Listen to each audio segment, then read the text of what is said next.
l'existence de mes sœurs, de mes frères et de nos enfants. Au nom de Jésus, les noms qui est au-dessus de tout nom, nous avons ainsi prié et que l'Église nous acclamons pour les rois des rois.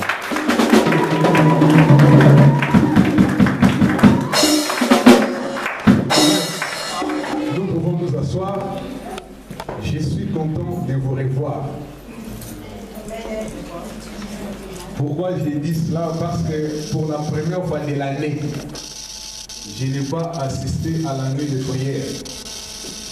J'étais invité dans un séminaire à Bruxelles, en Belgique, et bien aimé, ça s'est très bien passé. Je suis content, pourquoi? Parce que Dieu n'était pas absent. Dieu était avec vous. Bien que vous avez été combattu pendant cette nuit de prière, mais si je peux vous dire quelque chose, n'ayez pas peur des hommes. Ayez plutôt peur de Dieu. Alléluia. Faites comme ça, que je sois là ou que je ne sois pas là. J'ai même appris. Il y a des personnes qui n'ont jamais participé dans une veille de prière, mais ils étaient là. Gloire soit rendue à Dieu. C'est comme ça l'église. Bien aimé, j'ai toujours dit, personne n'est irremplaçable dans l'œuvre de l'Éternel. Je vous annonce, l'année prochaine, pendant plus de mois, je ne serai pas avec vous. J'ai un séminaire au pays. Ah, voilà.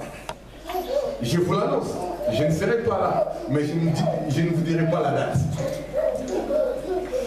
Et vous allez voir seulement que je vais disparaître pendant un mois. J'ai un séminaire.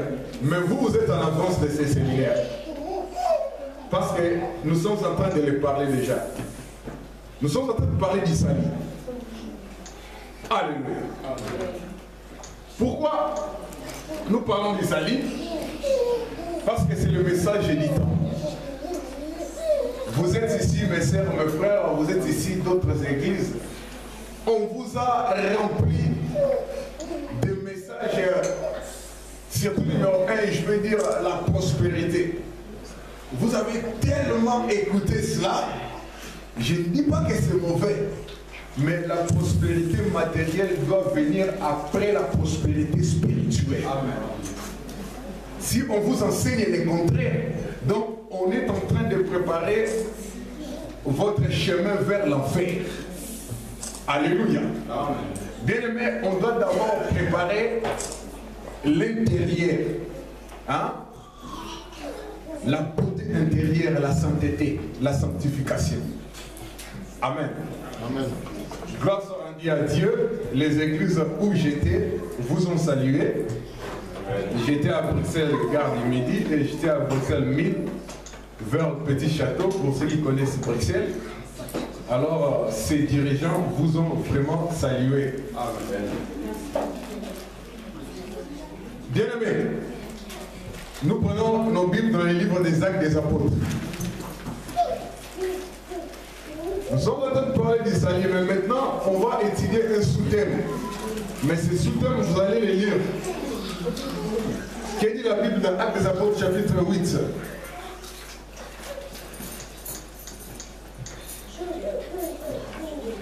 Je lis au nom du Seigneur. Mais ma chérie, j'ai toujours dit, vous êtes mes filles. Vous, j'ai la facilité de vous appeler mes chéries. Amen. Mais pas les autres, là, pas vos mamans. Sauf une seulement. Aujourd'hui au moins, elle est là. Elle n'a pas travaillé. Amen. Hein? Est-ce que Nalobi m'avait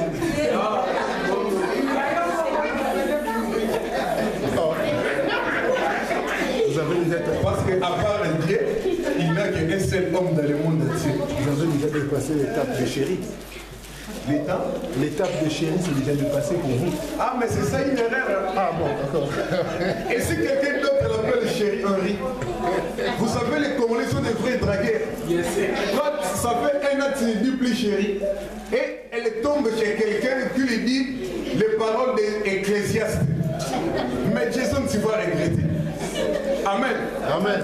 Les sœurs, vous êtes fatigués qu'on vous appelle des chéris? Surtout. Bon, laissez-moi qu'on continue. Là, ça va nous prendre du temps. Je lis au nom du partir du 30e verset. C'est une longue lecture, mais commence à partir du 30e. Acte 8, les enfants, on se calme. Si on vous a placé ici devant, écoutez-moi, parce que vous êtes nos remplaçantes. Dites à vos mamans de vous faire sortir des écoles de danse et des écoles pour devenir footballeur. Finis ça. Alléluia. Qu'on vous mette dans des écoles, comment ça s'appelle, pour apprendre à jouer ces instruments-là. Voilà l'école biblique. Qu'il commence d'abord par les instruments. Les pianos, la batterie, les guitares, c'est mieux. Au lieu de les envoyer faire les sports. Amen. Acte 8 et 30. Je lis au nom du Seigneur. Amen. Philippe accourut et étendit les Taupiens qui lisaient le prophète. Les prophètes Ésaïe. Il lui dit, comprends-tu ce que tu lis? Il répondit, oui. Comment le pourrais-je si quelqu'un ne me guide? Et il invita Philippe à monter et à s'asseoir avec lui. 32 maintenant. Le passage de l'écriture qu'il lisait était celui-ci. Il a été mené comme une brebis à la boucherie et comme un agneau muet devant celui qui le tond, il n'a point ouvert la bouche. 33. Dans son humiliation, son jugement a été levé et sa postérité, ce qui la dépeindra, car sa vie a été retranchée de la terre. 34. L'eunuque dit à Philippe, je te prie de qui le prophète parle-t-il ainsi? Amen. Amen. Arrête-toi là, tu peux t'asseoir, on acclame pour la parole. Bien-aimé, c'est ça les sous-termes. Écoutez, l'eunuque dit à Philippe, je te prie, hein? De qui le prophète parle-t-il ainsi? Alléluia. Amen. Écrivez comme notre thème d'aujourd'hui, de qui le prophète parle-t-il? Alléluia. Bien-aimé. Alléluia. Amen. Écoutez-moi s'il vous plaît. Parce que si vous loupez l'introduction, vous n'allez pas comprendre. Bien-aimé, pour vous expliquer l'histoire de ces ministres, cet homme qu'on appelle l'eunuque éthiopien, ce n'était pas n'importe qui. Si vous lisez, c'était l'intendant de la reine d'Éthiopie. Et il avait des fonctions élevées. Cet homme n'était pas un païen. L'eunuque éthiopien était un croyant. Alléluia. Car il a quitté l'Éthiopie pour venir adorer où? À Jérusalem. Suivez-moi très bien. Il quitte l'Éthiopie, son pays natal, pour venir adorer les dieux d'Israël. Où? À Jérusalem. Je vous ai expliqué. L'autre jour, il y a une race d'Éthiopiens qu'on appelle des Falachas. Ce sont des juifs noirs. Qu'on ne vous trompe pas, oh les Balouba sont des juifs noirs. Non! Les juifs noirs se trouvaient du côté de l'Éthiopie. Et vers les années 80, vous avez appris dans l'histoire, il y avait même le gouvernement israélien qui est venu les rechercher pour qu'ils puissent se retourner chez eux là-bas, en Israël. Entre parenthèses, ça c'est l'histoire, on en parlera après. Amen. Amen. Donc, je suis en train d'expliquer, à cette époque-là, l'Afrique avait deux grandes puissances. C'était l'Égypte, gloire à Dieu, et l'Éthiopie. C'est pour cela que l'école nous a appris. Si vous avez étudié le professeur qui a écrit les livres de l'histoire au Congo là-bas, Malheureusement, la Sorbonne lui a volé. Il est ici maintenant. Sarkozy l'a appelé immigration positive. Les plus grands historiens congolais, les Congolais, vous êtes là? C'est qui? Pas vous. Vous êtes les ici. Pas les Congolais. Je parle à vos parents. Les professeurs, Elika Mbokolo. Malheureusement, il est ici. Il enseigne à la Sorbonne. C'est lui qui a écrit l'Empire Mandel, la civilisation égyptienne, la civilisation éthiopienne.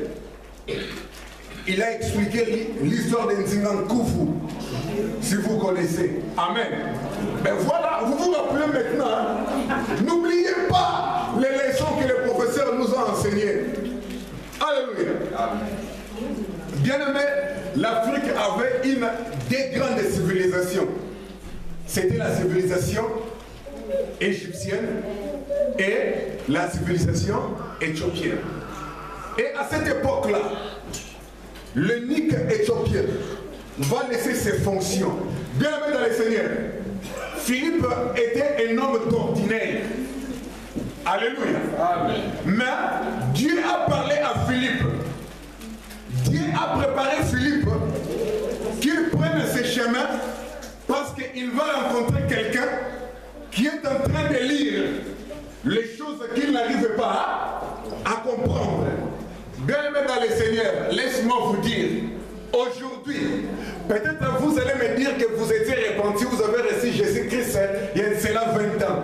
Je ne disconviens pas, je suis d'accord avec votre ancienneté. Amen. Hein?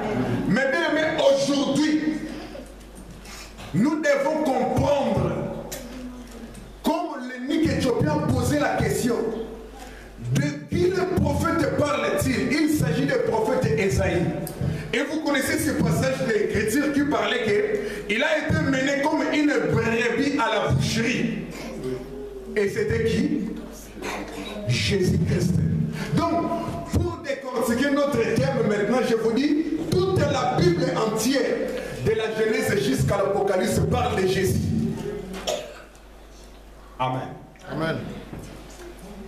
Mais aujourd'hui, comme j'ai dit au début, au lieu qu'on nous présente Jésus-Christ de Nazareth, on nous présente quoi?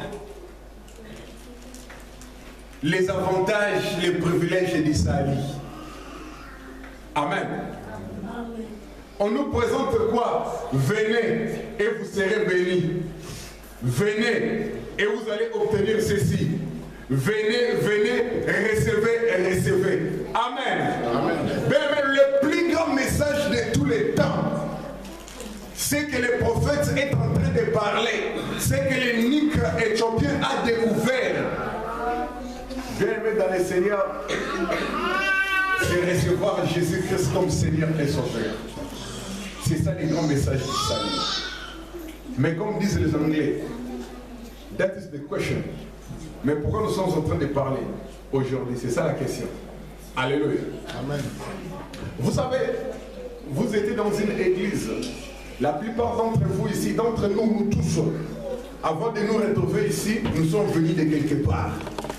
Même si vous allez dire, oh non, moi, mon église, je l'ai commencé là-bas au pays. Mais bien aimé, avant son implantation ici, vous étiez quelque part. Alléluia. Amen. Mais est-ce qu'on vous a expliqué le message le plus important de la Bible?